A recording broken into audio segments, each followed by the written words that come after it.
All right, ladies and gentlemen, welcome back to DiviCast. This is a very special episode. As you can see, I'm here in the flesh. No model, no nothing. This is pure me, and because that's what this episode is all about. It's all about me, and I'm just here. This is the 15th episode of the podcast. First of all, I want to apologize because I am wearing a mask. The audio is gonna be a little less crisp and clear. Is going to be a little bit muffled because of the mask, but no help, no, I can't do anything about that. But yes, in this episode we're going to be talking mainly about my life leading up to this point. I'm in my 20s already. I'm closer to my mid 20s than I am my late 20s, and more so than my early 20s.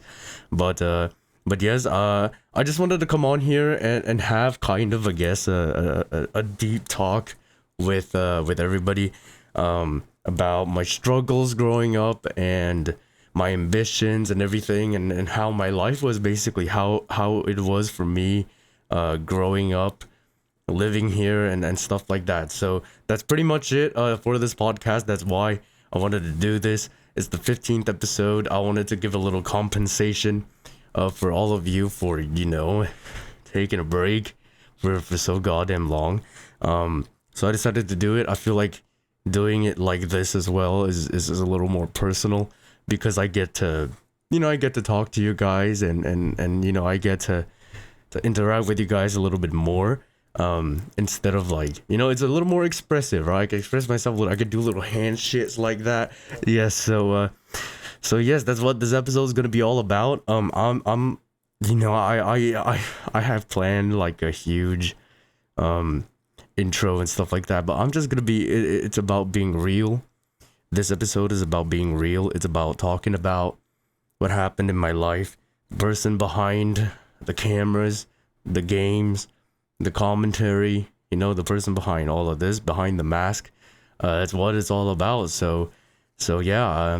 I'm not gonna flash anything fancy and stuff like that, but this is what it is. So yes, we're gonna hop right into it. Without further ado, let's go get it. If you like the video, give it a like, subscribe. I stream on Twitch. You can catch me at twitch.tv/divinityvt every Tuesday, Wednesday, Friday, Saturday, 11 p.m. GMT +8. Right? Let's hop into the podcast.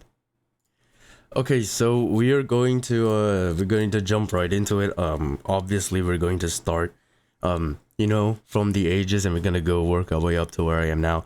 So I was born, bred, and lived in Singapore my entire life. A small little country, very small, but a very developed. It is a very expensive country to live. I've been fortunate enough to be blessed with having enough money to, I guess, scrape by all my life, especially now that I'm earning my own income to a certain extent.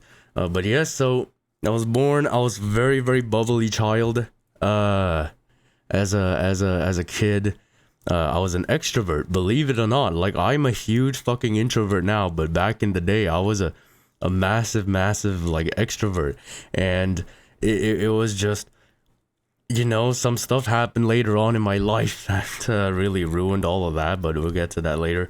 But yes, I was a very extroverted child. I really enjoyed making friends, hanging out with people.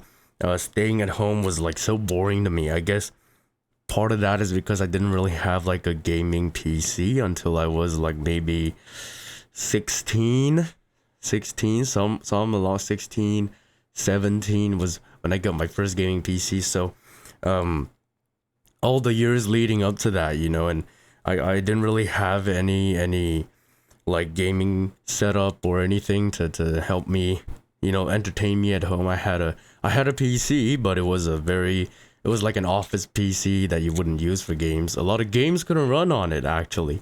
But yes, so I mean, I had, your portable consoles, like your Nintendo Switch, not Switch, Nintendo DS, your PlayStation Portable, I had all the PlayStation 1, the original PlayStation, stuff like that. So it was I didn't really have much to do at home, and I guess that's why I developed this huge want to go hang out with friends, because I didn't, there's nothing for me to do at home. So, uh, I was a very extroverted child. I really loved going out. I loved hanging out with people, and had a lot of friends, and when I was in school, so I don't know how education system works where you live, because I know that this is like the education system here works very differently. Here we call it like primary school, which is ages like 6 to 12.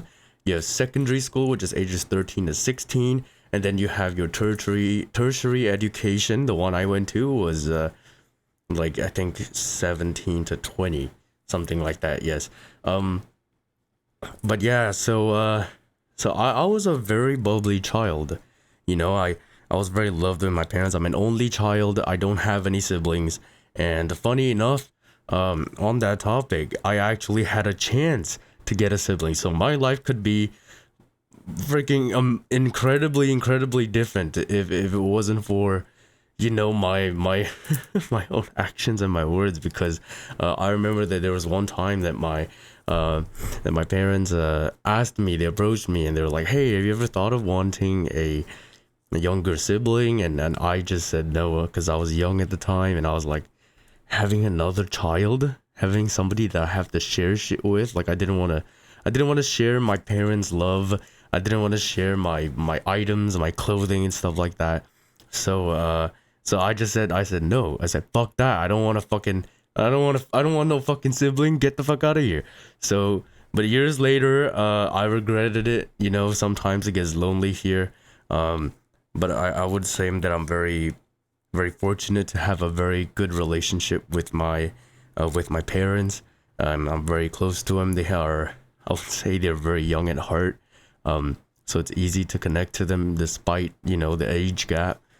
So I'm very fortunate in that aspect, which I guess makes up for not having, I guess, like a sibling and stuff like that.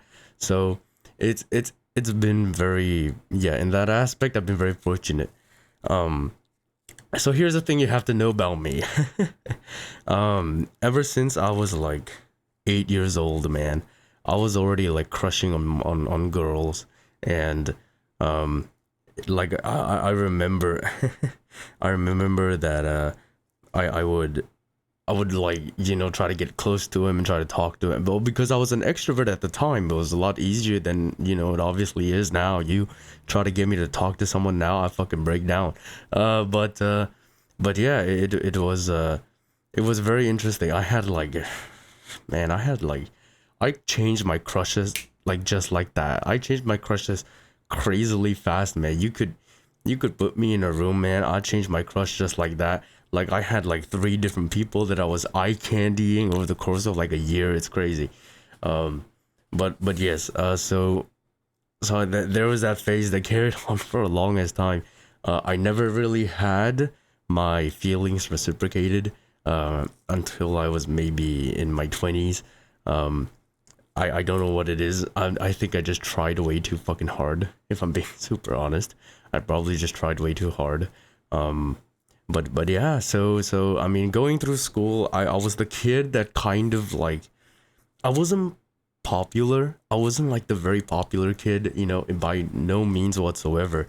But I was the kid that everybody knew. I don't know if that makes sense to you guys, but I wasn't like the popular kid that everybody was like, oh my god, like, oh my god, it's him, it's Divi. No, I was the kid. I was the kid that was, everybody knew of my existence. Everybody was friendly to me, but I didn't really stand out as much as the actual like popular kids, if that makes any sense.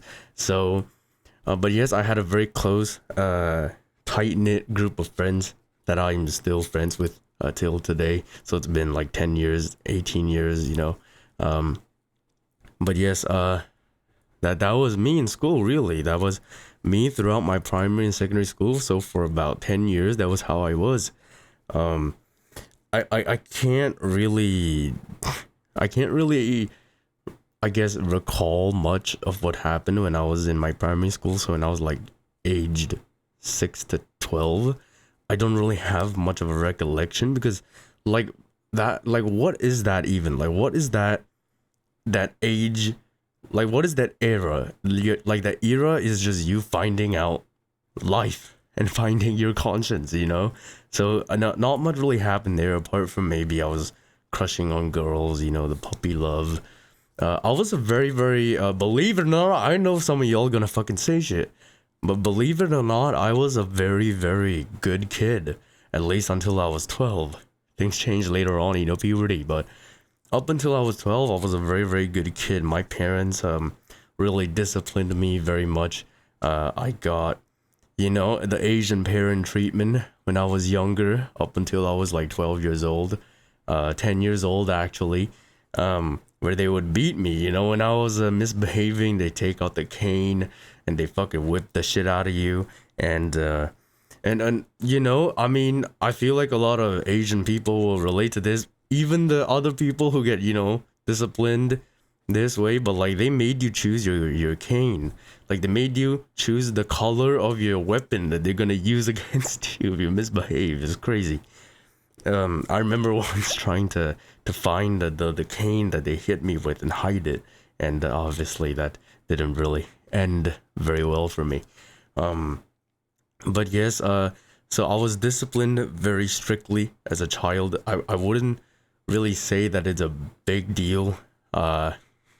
Obviously, I don't ever wish to, you know, reflect that kind of parenting on my children, but I think that, like, I don't hate my parents for it. In fact, I love my parents for it because I feel like if they didn't raise me the way that they did, I feel like I would have turned out really bad in the future. Um, so, so yeah, I mean, I was a good kid. I tried to try my best to study hard, and I was always listening to the teacher. Getting scolded by the teacher would mean that I would most probably be fighting to hold back my tears. That's how you know, how much of a good kid I was.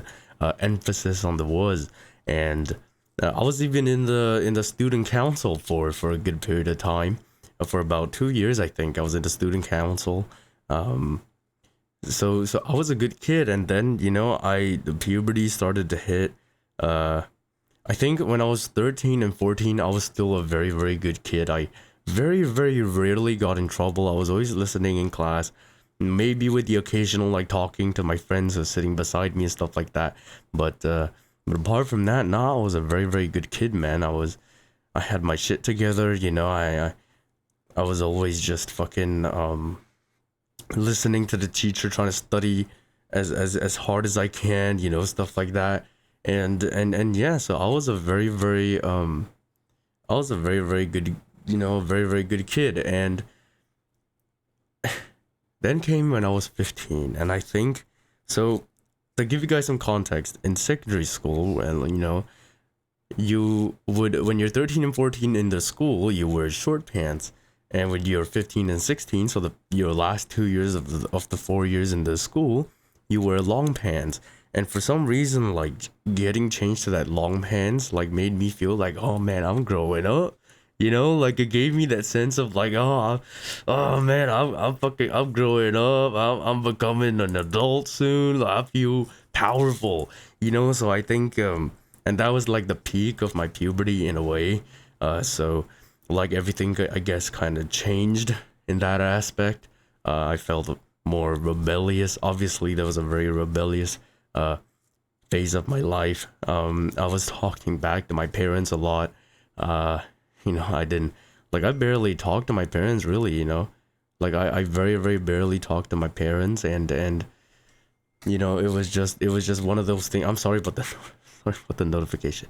But yes, it was just one of those things where it's one of those things where, you know, I tried my best, and I just something about me, and I had anger management issues like all through my life, so I get very like agitated very easily. You want, call it what you want, puberty, the hormones, what fucking never. But I was a very bad with that anger management. I got into a couple of fights with a good friend of mine over small issues, but then again, he started like, you know, he started one of it. So I call it even. I got into two fights with this guy. we didn't beat each other or punch each other. It was just kind of like a shirt tugging and like a squaring up, because we were friends, and just teenage things, if you will. um but yes, it was a very interesting period of my life. A lot of things happened, I guess, sort of. I think 15 when I was 15 years old, it was where things really started to pick up when it comes to like the emotional hormonal side of things, if you will. When I was 15 and 16, the situations that happened to me, I guess, was the start of pretty much what would have changed the entire course of my life. Let's leave it at that.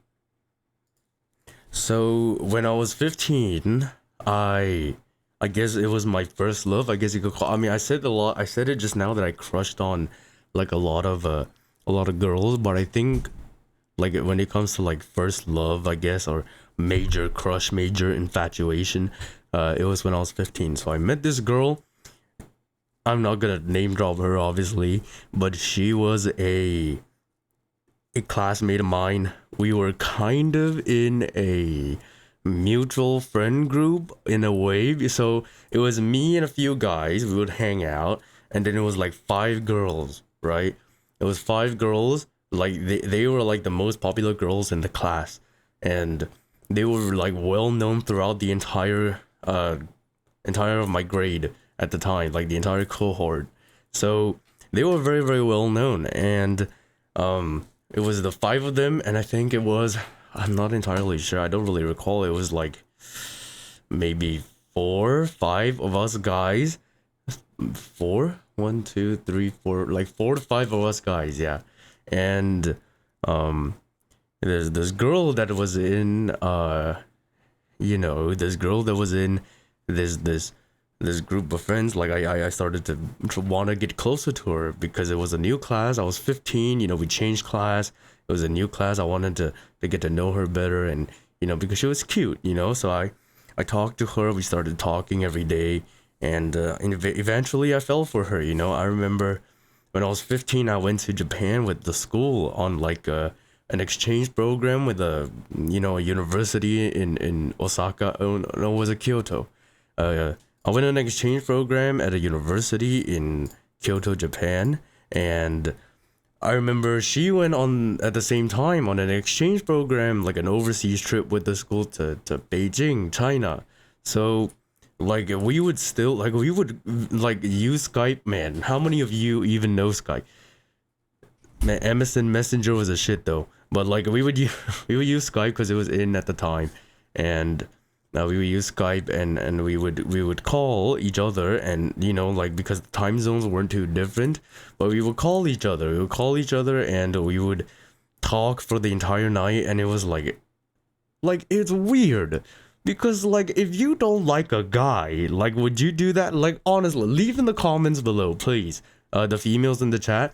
If you don't like a guy, would you talk to him for such an extended period of time, especially when you're not, in your home country, like when you're overseas? Like I feel like cause like there wasn't like a hint of like, no, thank you. It was always like she would always agree with me, so I took that as a hint that that's a little weird, because normally girls wouldn't want to do that, but now like they want to like like now they want to call with me all the time. Like it just feels a little bit weird.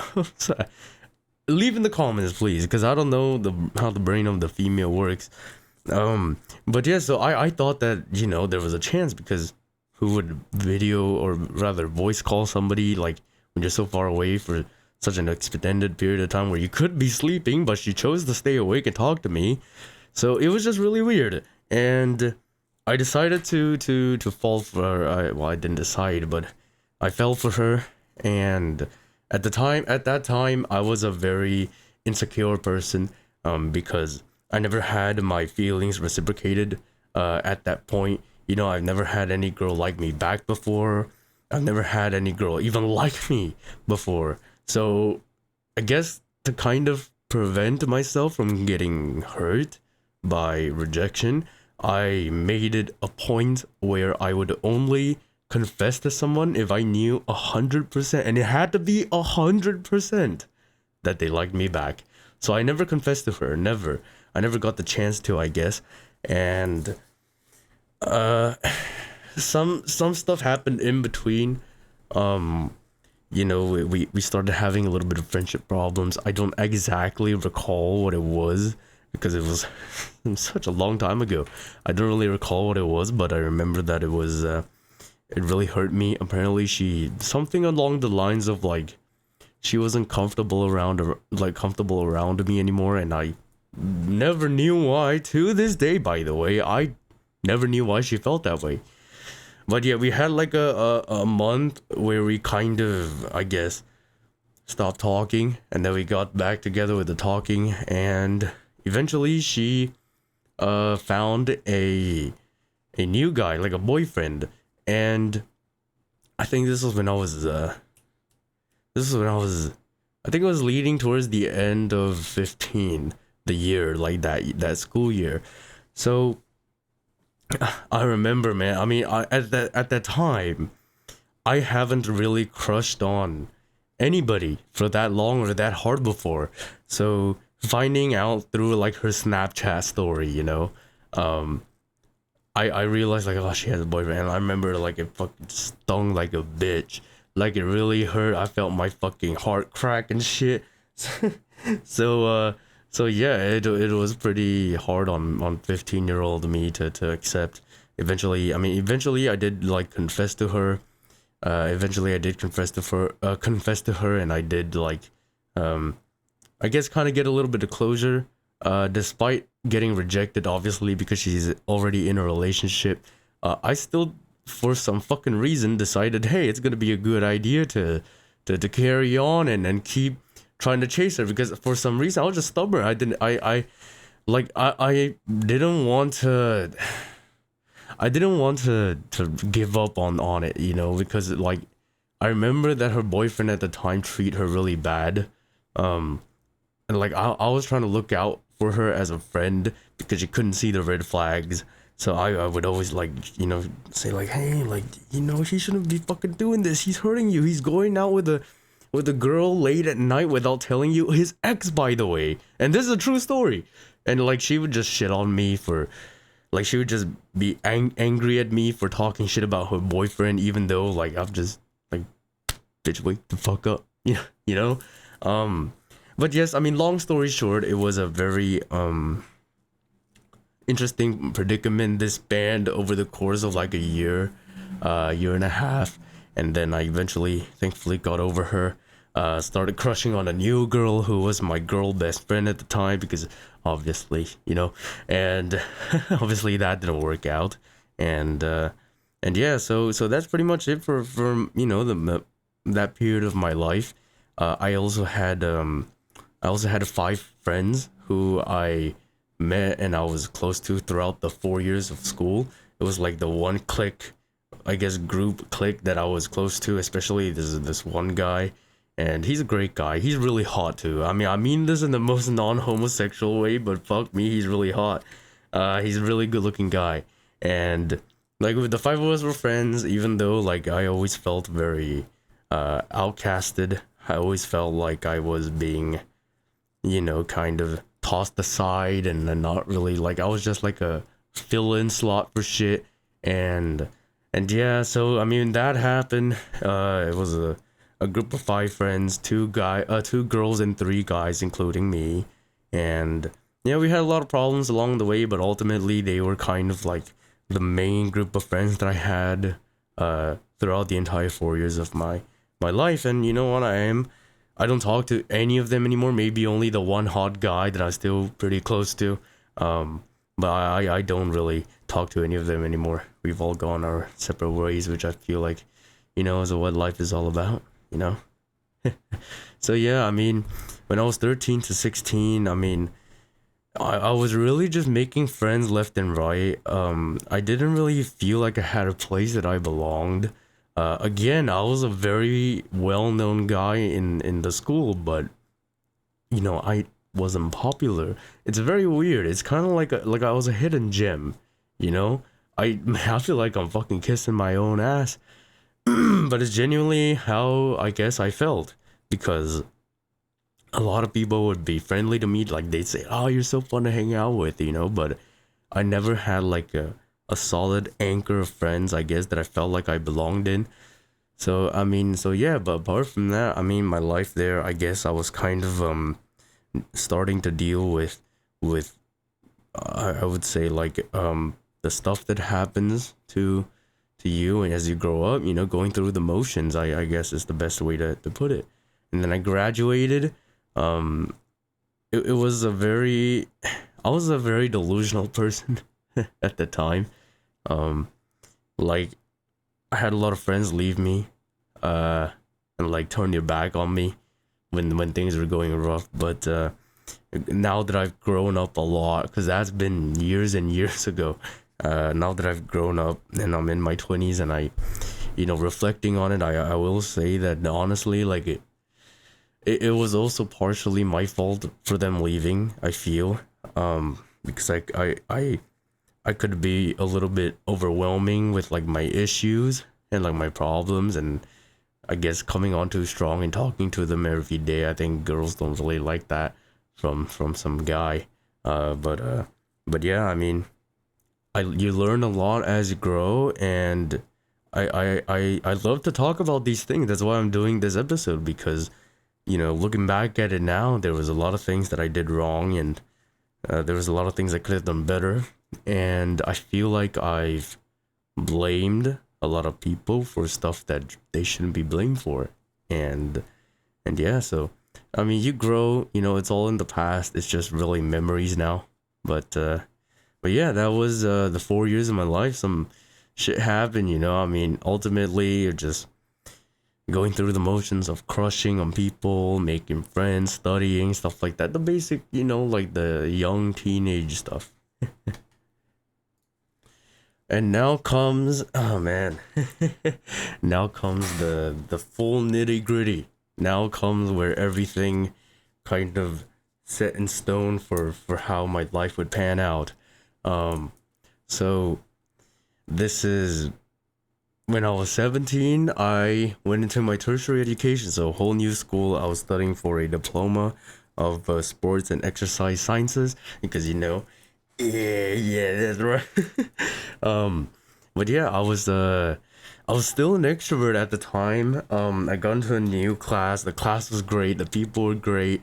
It was such a great experience, man. It really, really was. I really enjoyed my time, I guess, being there, at least for the first semester. So how it worked was, you have basically 2 semesters every school year. Um, and every semester for my school that I went to, you would change classes every semester. This was not the case for any other schools except mine.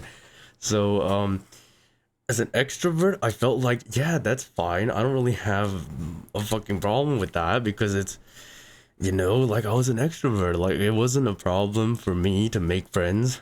But the first semester went well, right? The first semester, it went well. I made a lot of friends. I had a lot of fun.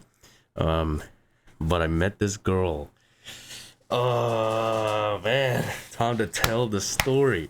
So I met this girl. She was from another class, but I met her during my orientation, my school's orientation. When you get to, it's like an event where you get to know everybody, and she was very different from all the girls that I used to, I guess, have a crush on. She was very different. She wasn't like, I have a type, right? I have a type. I'm gonna admit it. I have a type. Hey, I think this is the first time I'm admitting it. It's not on stream. I had a type, and I think I still do. I really like the quiet girls, like not like the weird quiet girls in the corner. They're like not that, like not that kind, but like I had a thing, I guess, for like the soft-spoken introverted girls. And like, I was always had a preference to the cute side of the spectrum, compared to like the pretty side of the spectrum, if that makes any sense. So she was like, she was in between on the spectrum, and she was like on the extroverted side of the spectrum. She was like the loud kind. And it was very weird because I've never been so drawn to somebody's personality so quickly before. It usually takes me a while. But her personality, man, like she wasn't, she wasn't appearance wise my type, but her personality, something about it was just so radiant. It was so attractive, and so I got attracted to her personality very early on, and I think it was the first time I ever crushed so hard on someone. You can throw the previous one literally out the window compared to this one. Um, but it was so crazy, man. So I'm not gonna go into like the full, down to earth details. I'm gonna give you, I guess, a little TLDR. But basically, we were very good friends. We were very close. We talk a lot. We were very, very close. She was a very touchy girl. So, my fault, I guess, for taking it as like signs that she likes me, even though, she's just a very touchy girl. And eventually she found out that I liked her from somebody else, or I think I made it a little too obvious and she caught on. I don't really recall. But yeah, she at first she said that she would think about it, and I think after a lot of thinking, quote unquote, she came to the decision that it wouldn't work out because, in her words, if I got together with her, then when she had a problem, she would only come to me, and she was at the time fixing her relationship with God, and she felt like if she had a relationship, she wouldn't be able to talk to God about her problems, and instead she have to talk to me about her problems, which I guess I can understand where she's coming from, but the way she put it and the way she kind of phrased it was a little iffy. Like, you can't talk to God and me about your problems. Like, I get the whole wanting to fix your relationship with God thing, like that's understandable. I respect that, but like the way she phrased it was just really weird. But it was the first time that a rejection from somebody has like really had a very negative impact on me. Like I was dead. I was broken. And it sent me spiraling because of some other stuff that happened. So she was very close to this other guy, and they were like this. They were like freaking Gojo's Ryoiki Tenkai. They were this close.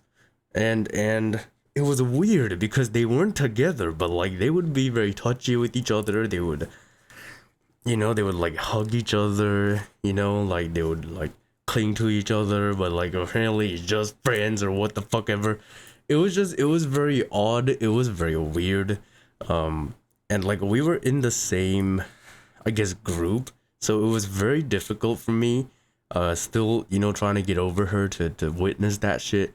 And I think it's also combined with like the stress of school at the time and having to see that bullshit every day and feeling very lonely at times, and it just it spiraled me into crippling depression. Woo! Yeah, it was good.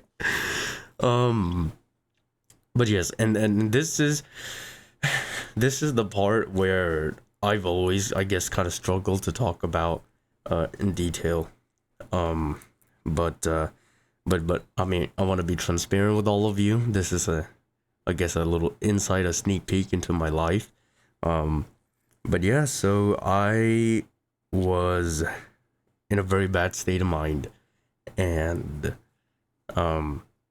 I didn't realize that what I had was, I guess, depression until like I realized that, man, I couldn't even get up, get out of bed to go to school, and things just started going very wrong. I was skipping school so goddamn much.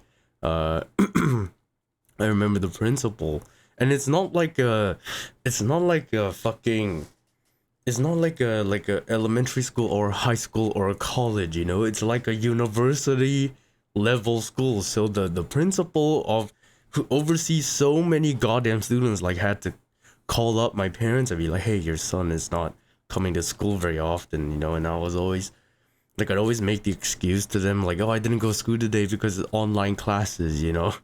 And yeah, the depression was very bad.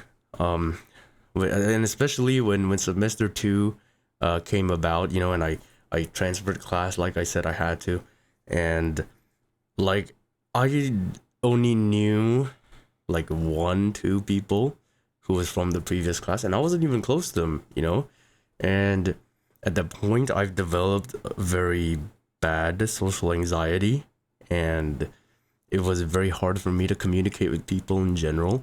And one of the things that didn't work out for me very well when it comes to the school is that the school thrives in group work, which means I had to talk to people. So having social anxiety really isn't a fucking good idea.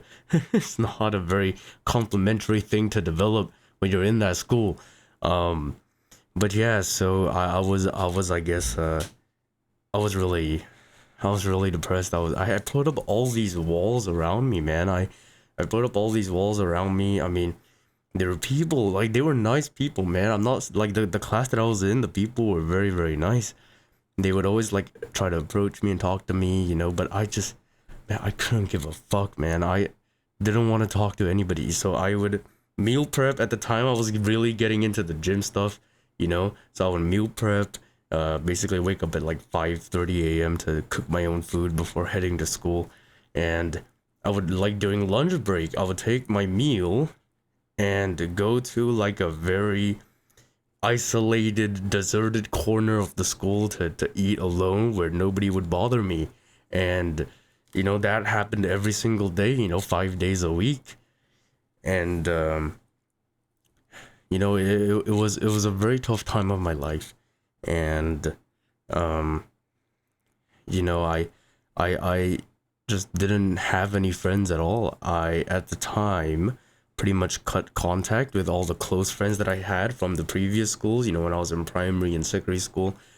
Even my best friend of 18 years today, I cut contact with him, man. I just didn't want to talk to anybody. I just went into complete isolation. And yeah, so that pretty much carried on for like about 2.5, 3 years, and I just didn't make any friends. I didn't talk to anybody.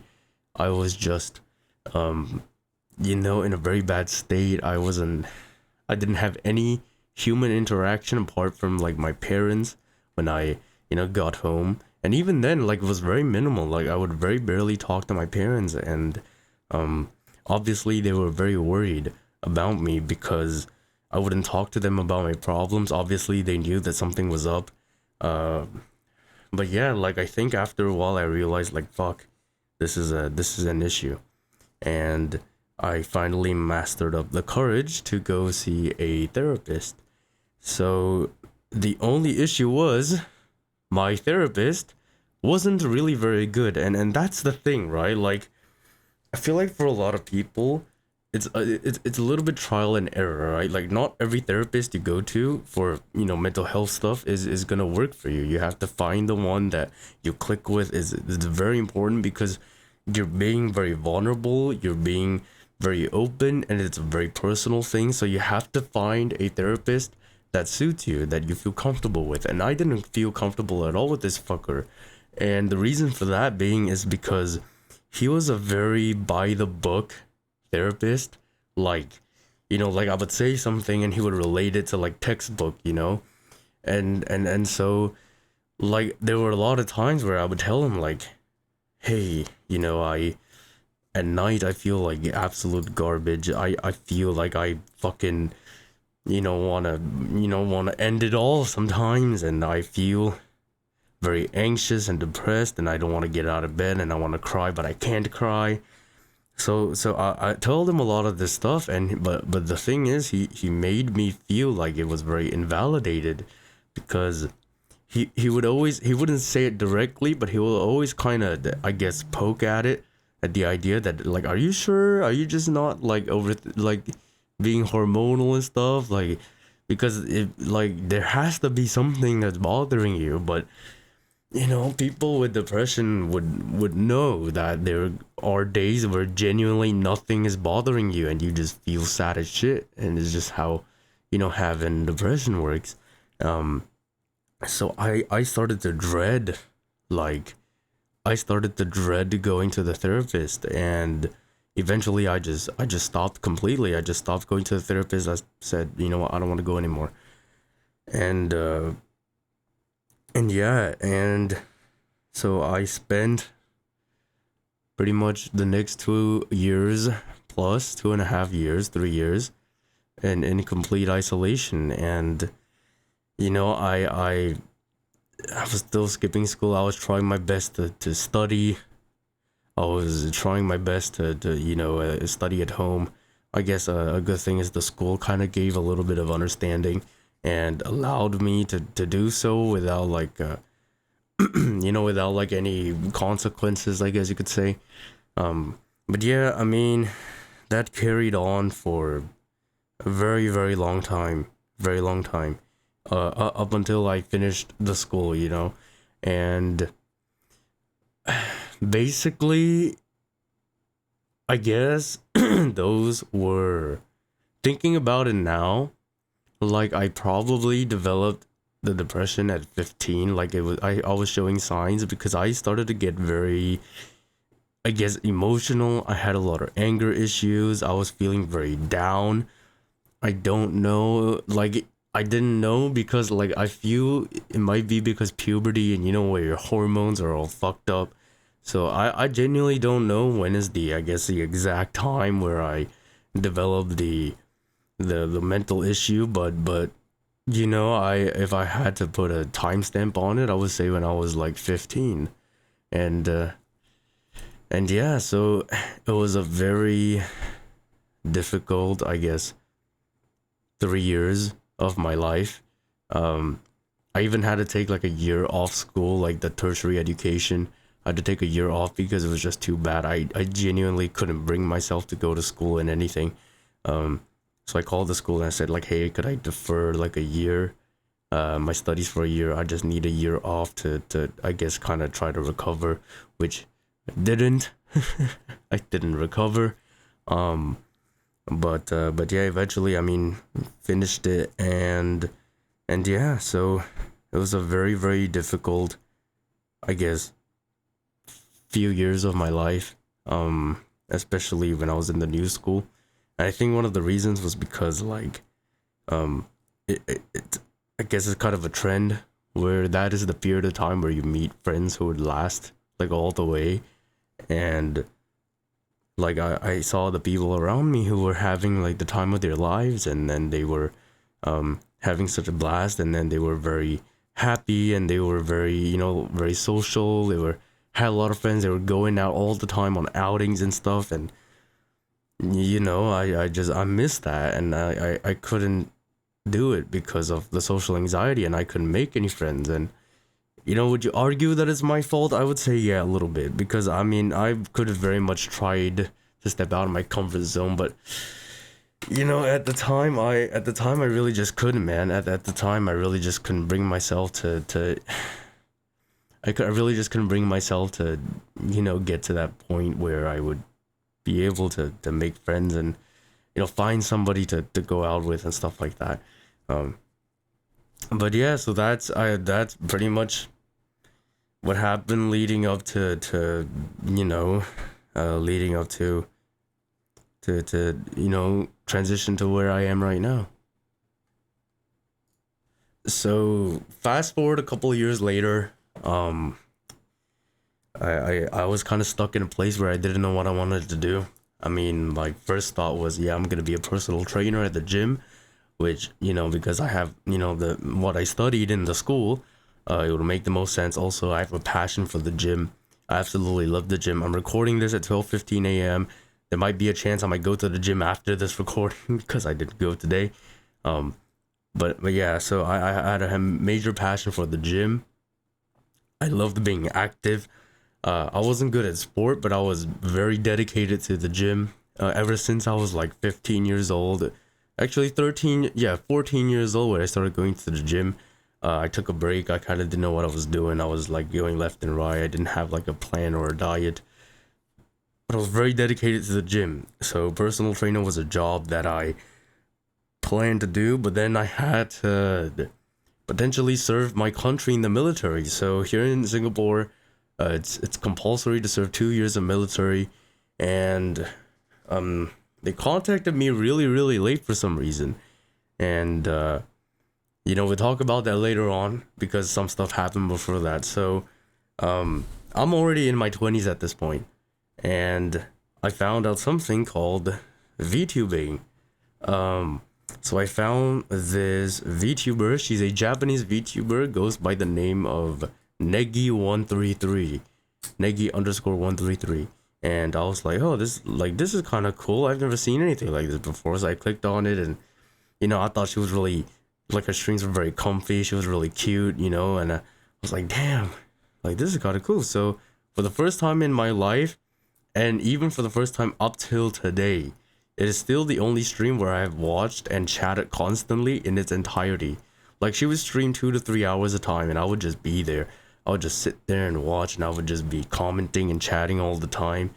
And it was the first time in many years where I had something to look forward to, and it's like when people tell me stuff like that nowadays, like in chat, but I've had quite a few people tell me like, hey, you really made my day, like, oh, you give me something to look forward to. Like, it's very hard for me to comprehend that kind of comment, because like to me, I'm still like just me, being stupid on stream, and then doing dumb stuff and saying dumb shit, and to have that impact on people, like, it's not something that I can grasp very easily.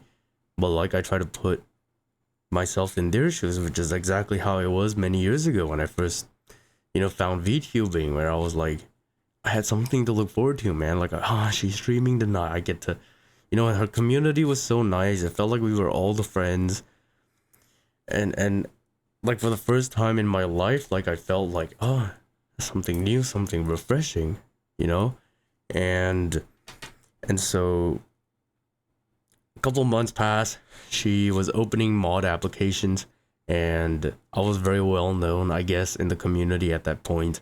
And eventually I got in and became a mod for her.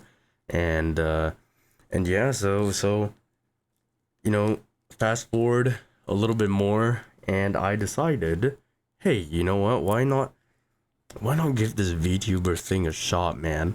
Why not give this VTuber thing a shot? What could go wrong? What could happen? What's the worst that could happen? So I asked that streamer for advice. I asked her for advice, like, hey, I want to kind of try streaming and stuff. You have any, recommendations for where I could get models and stuff? And she recommended like a Vroid model to me. Like, she recommended the app Vroid, and I went on there, and I was like, like, what do I want to be? A devil. Why? Because I was edgy like that. Alright, deal with it. Fucking deal with it. but yeah, so I did the Vroid stuff, I didn't have any experience with it, so I just played around. My old model had a fucking hoodie. I sounded like a prepubescent teen, because let me tell you, voice puberty hit me fucking late, man. I don't know what it took me so long, but it hit me fucking late. But yeah, so this was, I would say, 2020. This was around 2020, when COVID was, taking over the world. We were in lockdown, so I really didn't have anything to do, and obviously being in isolation didn't help. I mean, I was already in isolation prior, but like, being forced into isolation really took a toll on me, and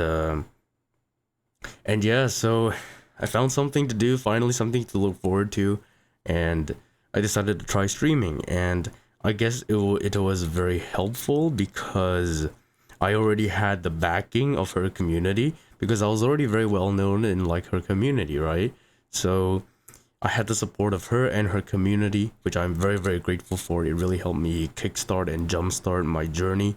And yeah, slowly, I decided, you know what, like, it's very hard for me to reach out and interact with people like IRL. So I decided, hey, I'm a VTuber now. Why not try and do this online? Kind of jump out of my comfort zone and I guess try to collab with people online. Because I see people doing all the collabs and shit. So I decided, why not? So I remember I approached a few people. Shouts out to Chiru, Curious Chiru, and Hime, Humble Hime. And they were the two people who I collabed with for the very first time. Remember we played Left 4 Dead. But yeah, so from there I started to try and grow my brand. And then try to I guess find something that'll make me feel complete, something that will feel, as weird as this sounds, as cliche as it sounds, something that would fill the emptiness inside of me. And it did, but it got to a very bad point because it got to a point where, and this is very weird to say, but the line that separated me and, divinity was very blur, because literally every passing moment of every passing day, everything that I did and said, it was based around VTubing and online persona. My entire world revolved around this persona and VTubing. The friends I was talking to, I was streaming, like I would stream for like 6-7 hours every day, man. It was crazy. I can't even do that shit now. But I was streaming 6 to 7 hours a day. I was just collabing with people. All the people I talked to, they were all solely content creators as well, because I didn't have anybody outside of this to talk to. So I was just bad, and I think I would say this is the worst period of my life, because I felt like I was starting to lose my identity as a person, because I didn't know who was real anymore. You have to understand that when I first started VTubing, I guess I was trying to find a personality that fit me, because I hated myself. I hated myself as a person, and having this model, I guess, on the screen at the time was a way of escaping the personality that I hate and creating a personality that I liked. So I had this, I guess, false persona online at the time compared to who I was IRL. And it was very difficult because the line started to get drawn, and I felt like I was losing my IRL self to, VTuber me. And it's a very trippy thing to think about. I don't know if any of you can, relate to that, but that was literally how it is. Like, that is the easiest, most blatant way to put it, is that I was losing the line that was drawn that separated me and divinity. And that went on for a very long time, and oh man, I had the worst sleep schedule. I would sleep at 8 a.m., mind you. 8, 9 a.m., sometimes 10 a.m. Like, I would sleep at 8, 9, 10 a.m. on most days, and I would wake up at like 4. So I'll sleep at 8, 9, I wake up at 4 p.m. I wouldn't have lunch because it was way too late. I'll wait till dinner. So I'll eat dinner, and then I get hungry at like 1 a.m. and I would order like fast food and like the most unhealthy shit at like 2, 3, 4 a.m. to eat. And I gained a lot of weight. I gained like 30 something kilograms, man. I was 93 kilos by the end of 2022. And it was hard, I was still, I guess you could say, I let the fame and the attention get to me as well, because You have to understand that for the majority of my life, I never felt appreciated, and I never felt like I belonged anywhere. And I didn't feel like I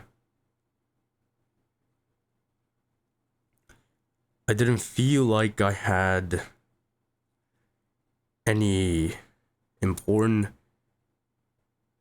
I didn't feel like I had any importance in anybody's lives. So when people would be on stream and they would tell me like, hey, like, oh my god, I really love your streams.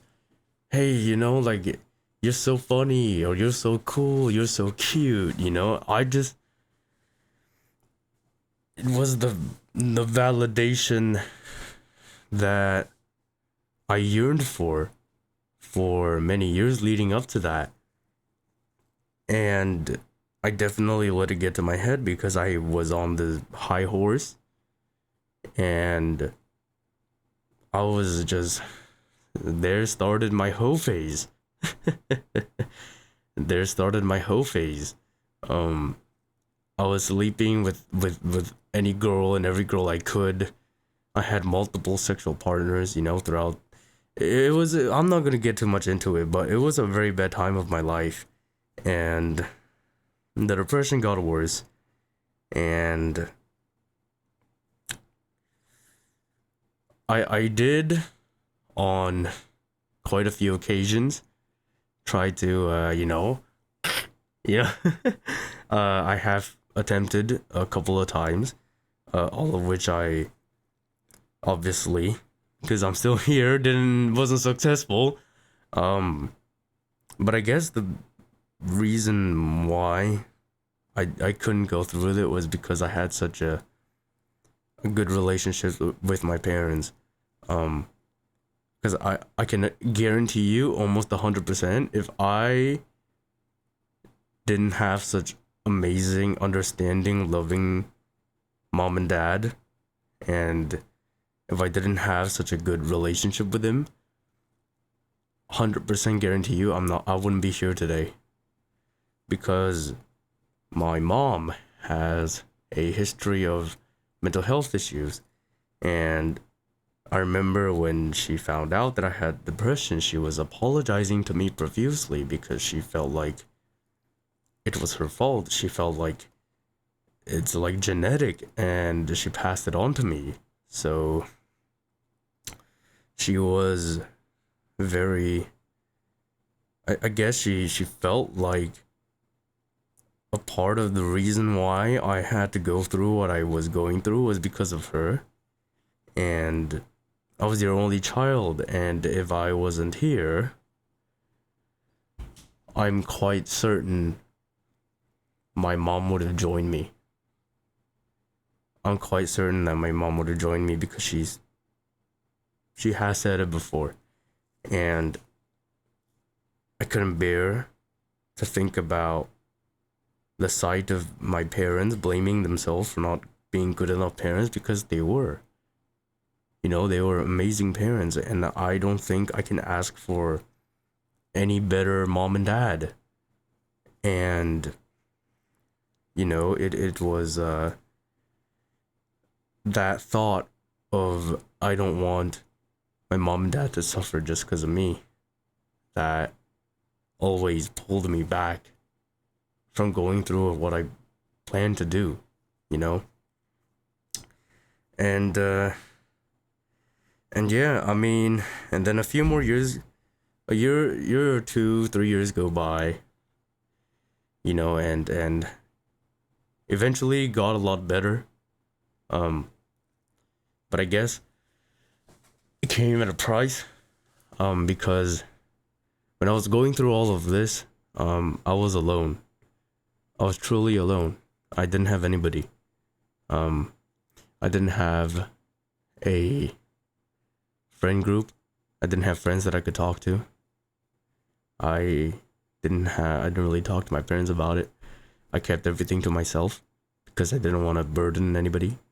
And because of that, I picked up a very bad habit of keeping things to myself, even now, because I had to go through everything by myself, and it just became, you know, instinctive to go through everything by myself. Even though it's a lot better now, when I'm dealing with stuff, I do reach out and talk to people now. So it's gotten a lot better. So there you go. But yeah, so that's the mental health side of stuff. And I'm not talking about this to gain sympathy. You know, I'm not talking about this shit to gain any kind of pity. I'm doing this because I don't see any wrong in sharing what you go through, and I know that there's a lot of people out there who are very afraid to talk about things like these, and I want hopefully this to be a sign for you that it's okay to talk about these things, you know? It's okay to not be okay. It's okay to be going through shit, and, you know, it's okay to talk to somebody about it, you know? I don't know how many people are gonna see this, but I decided to talk about it anyway because I want you guys to see that it's okay to talk about it, you know? But yeah, so that was a lot of my years leading up to that point, and then we transitioned into where I am now and what I'm doing now. And now we get to where I am today. There's really not a lot to talk about my childhood, I guess. My life really, if you want to call it this, but it got interesting only during my teens and, you know, into my early 20s. But yeah, here I am today, and I'm a full-time content creator right now, at least for this year. It was a decision that I made literally on New Year's Day, and I stuck to it, and I've tried my absolute best to remain consistent to it. It's hard. I have a newfound respect for content creators because, just like I'm sure a lot of people, I used to think that content creation was so easy. I mean, you're just sitting in front of your PC and really just, you know, playing games, and that's it. And that's what I thought. That's what I thought, you know, what all content creation was about. And it's not, you know. I edit my YouTube gameplays, I record while I stream the games I play. I edit it by myself. You know, sometimes I trim down a 2.5 hour gameplay to 1 hour 15 minutes. Sometimes I cut 1 hour of gameplay because there's nothing going on, so I have to. It's a lot of time and effort. I edit TikTok videos, you know, as often as I can. Usually it's one every 2 to 3 days for everything. And then I stream 4 times a week on top of that. I go to the gym 6 times a week on top of that. So it's become a lifestyle, really. It's become like a day-to-day routine, and I am enjoying it. I would say I am definitely enjoying it. There are a lot of times that at night I get some thoughts on whether or not what I'm doing is worth it. You know, I'm not gonna lie to y'all. I do get thoughts like that on, like, is what I'm doing really worth it? Because, you know, sometimes the numbers don't do well. Sometimes you feel like you're stagnant, you're not growing, and you see all these people, you know, whether it's outside of content creation, in content creation, you know, you see all these people doing a lot better than you are, and you get a little doubtful. And one of the major problems that I have is comparing myself to other people, which is something that I'm working on actively to stop and focus more on myself. But it's hard, and it really gets to me sometimes.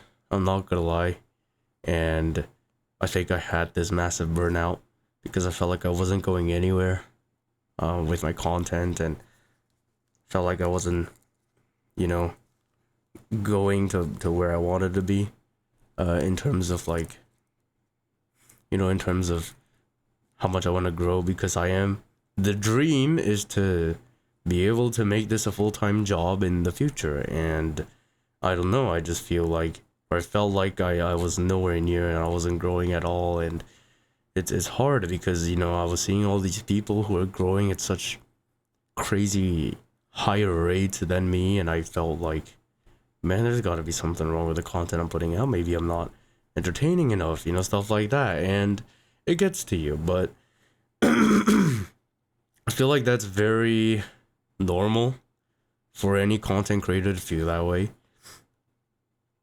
And I've really just been trying to tell myself to focus on myself. I've posted notes literally on the wall right next to me that says stuff like, oh, I'll be successful, focus on yourself, I will not give up, I'll make my dreams come true. Like, basically motivational stuff that like I wrote for myself starting this journey of becoming a full-time content creator. And yeah, I've been working on myself. I had a massive burnout for 2 weeks prior to this week that I'm recording this, which is why I haven't been doing the podcast, and the YouTube videos kind of slowed down a little bit and stuff like that. But I'm back. I feel better. I feel a lot better. I feel a lot more motivated. I guess I had a random epiphany last weekend where I was like, nah, this is not the attitude that I should have, man. I should keep going and believe that I can do it, because if I don't truly believe that I'll be successful, then I will never be successful. And I think that applies to everything and everyone. If you don't believe that you'll be successful, you won't, because you won't have that mindset to keep grinding and keep going and until you make it to where you want to be. And so that's why we're bringing this back, and I'm as motivated as possible, and I'm doing my absolute best. I feel a lot better than I did 2 weeks ago, for sure. And yeah, so that's where I am. This year is really the only year where I think I have leniency of time to be able to do this as a content creator, because where I am right now, the income that I'm earning is definitely not sustainable at all, to make it a full-time job. So this year is really just for me to, I guess, lay a little foundation of content creation, get as much content out, stream as much as I can, and when next year comes, I will be a personal trainer, go back to my roots and kind of put content creation on as a side thing, because I'm not getting any younger, and I'm getting older, and I have to start making proper, real, sustainable money. So that is, I guess, the plan for now. Will I quit? I don't know. The honest answer is I don't know. I don't know what's gonna happen in the future. I don't know if things are gonna change. But I can very confidently, I think, say now that I'm not going anywhere anytime soon, so don't worry. But yeah, so that is basically, I guess, a summary as good as I can of my life. I hope you guys, after listening to this, have, I guess, learned a little more about me. It's been a bit of a roller coaster of emotions talking about it, so I sincerely hope that you guys enjoyed. But before we end this episode of the podcast, I do want to, I guess, give a little anecdote, little life advice to all the younger generation. Man, I say that like I'm fucking in my 30s or 40s, dude. I'm in my 20s, bitch. Nah, but here's some life advice from me, based of all the bullshit that I've been through, all the depressive shit I've been through. I guess here's some life advice from me.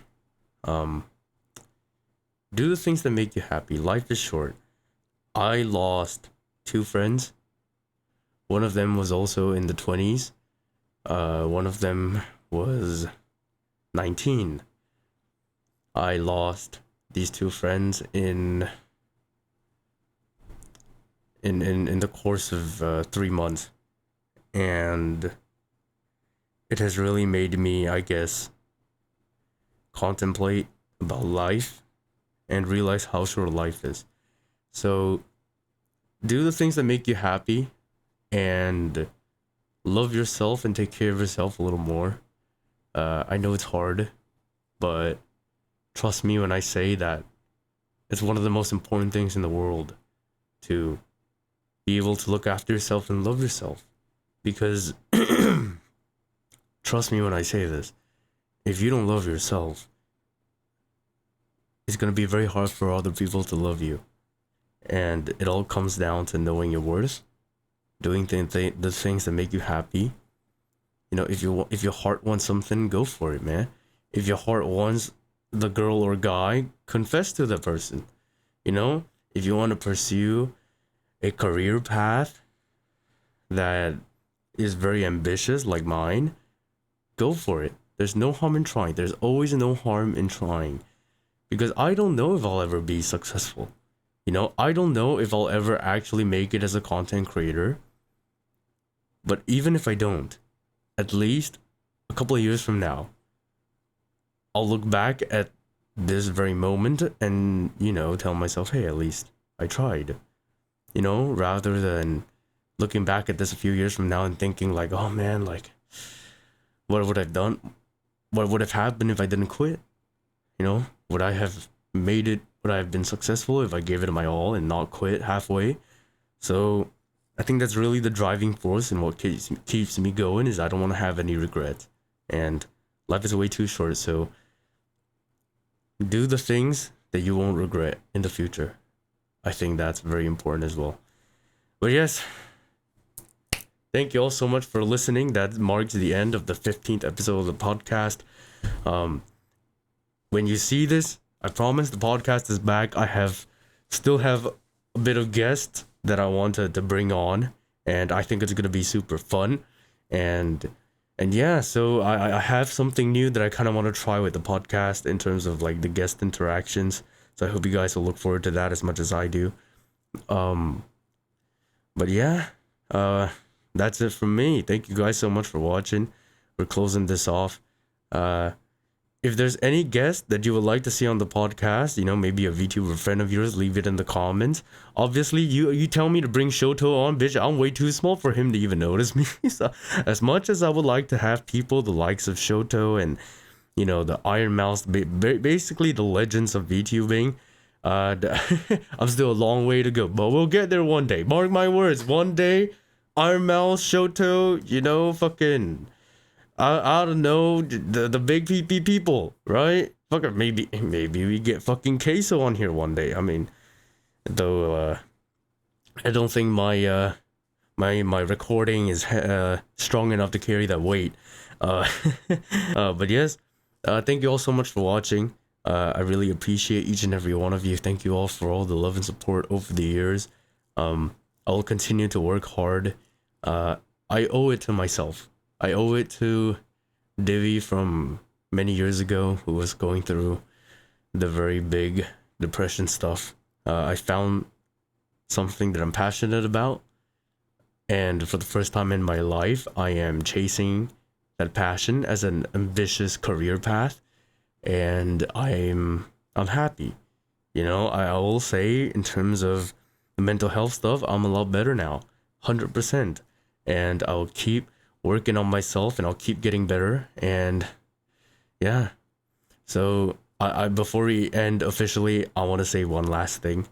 It's a little bit cringe, but this is a message to Divi for 2 years from now. How are you? I hope you're doing well. I just decided to do this because I think it'll be cool to look back at this in 2 years. Is the VTubing career thing going okay? Did you commit to it? Are you doing personal trainer now? Did it work out? If it worked out, great. you know, you're where you want to be. But if it didn't work out, that's okay. I trust you that you know what you're doing, and I trust that you gave it your all. And thank you for everything you've done for me. All right. With that said, I'll see you guys 2 weeks from now. New podcast episodes. Remember, you can catch me live on Twitch every week. Follow me on all of my other socials. Link in the description. Thank you all so much, very much for listening. I'll see you guys in the next YouTube video on my main channel, or maybe the next podcast. All right. Take care, everybody. It was nice to see you all in this form. All right. Bye bye.